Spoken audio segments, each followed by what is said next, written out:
राम राम भाई, कैसे हो सब। तो सीजीएल 2024 टीयर 1 के सारे एग्जाम्स कंप्लीट हो चुके हैं। अब छोटे छोटे काफी सारे बच्चों के मन में डाउट है कि मेंस की तैयारी करें कि न करें। तो देखो, एक तो इसका उत्तर ये है कि अगर ये आपका सीजीएल का आखिरी अटेम्प्ट नहीं था तो आपको मेंस की तैयारी करनी चाहिए, नहीं तो आप कहाँ जाओगे। इस मेंस की तैयारी में आपके अगले साल की प्री की तैयारी हो रही होती है। बट फिर भी हम बात करते हैं यहाँ पे सेफ स्कोर की और आंसर कीज की। तो देखो भाई, सीजीएल 2024 टीयर 1 की आंसर की जो एसएससी ने 7 दिन के अंदर अंदर दे दी थी, जो आपका लास्ट शिफ्ट थी उसके बाद आ गई थी अपने आंसर की। ठीक है, इसी तरीके से सीजीएल 2023 की अगर हम बात करें तो लास्ट शिफ्ट अपनी 27 जुलाई थी लास्ट ईयर की, और उसके 5 दिन के अंदर अंदर जो एसएससी ने आंसर कीज रिलीज कर दी थी, आपकी 1 अगस्त को आंसर कीज आ गई थी। तो इस ट्रेंड से हम लोग ये अंदाजा लगा सकते हैं कि भाई बापू के बर्थडे के आसपास 2 अक्टूबर के आसपास, उस दिन तो छुट्टी होती है, तो अगले दिन हम एक्सपेक्ट कर सकते हैं उससे पिछले दिन कि भाई शायद 3 अक्टूबर को अपने वहां पे आंसर कीज देखने को मिल सकती है सीजीएल 2024 की अगर बात करें। ठीक है, अब भाई बात करते हैं सेफ स्कोर की, क्योंकि देखो मेरे भी डिपार्टमेंट के अंदर बहुत सारे ऐसे बंदे जो ऑलरेडी सिलेक्टेड है, जॉब कर रहे हैं, और वो भी एग्जाम देके आए हैं सीजीएल 2024 टीयर 1 का।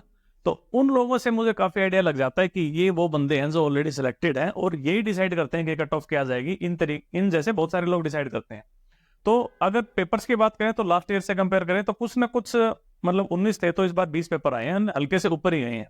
और क्योंकि इस बार वैकेंसीज भी काफी ज्यादा है, तो हम एक्सपेक्ट करते हैं कि भाई 1.5 से पौने 2 लाख बच्चों को कॉल किया जाएगा मेंस के लिए। तो यहां से हम एक कंक्लूजन निकाल सकते हैं कि अगर आपका जनरल कैटेगरी से रॉ स्कोर, कच्चा स्कोर अगर 125-30 बन रहा है, तो आपको भयंकर तरीके से आज से ही मेंस की तैयारी शुरू कर देनी चाहिए।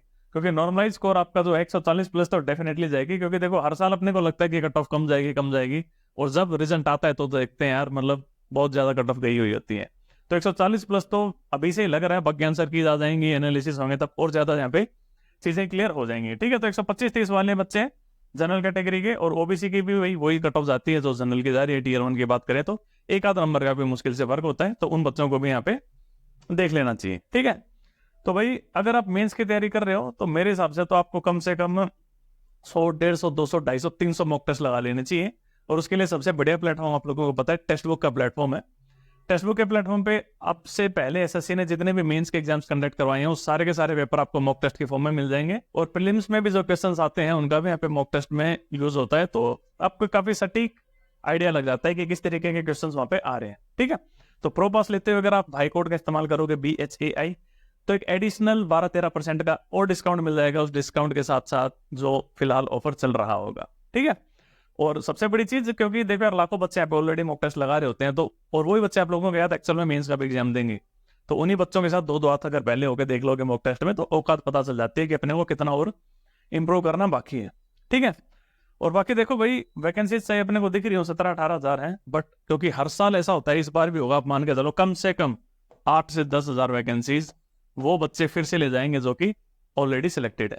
ठीक है, अब इन बच्चों के ऊपर या फिर मैंने काफी सारी और वीडियोस भी देखी हैं, जो बच्चे सिलेक्टेड हैं उनके इंटरव्यूज पे बच्चे कमेंट करते हैं कि यार सिलेक्शन ले लिया, दोबारा से क्यों सीट खराब कर रहे हो वगैरह वगैरह।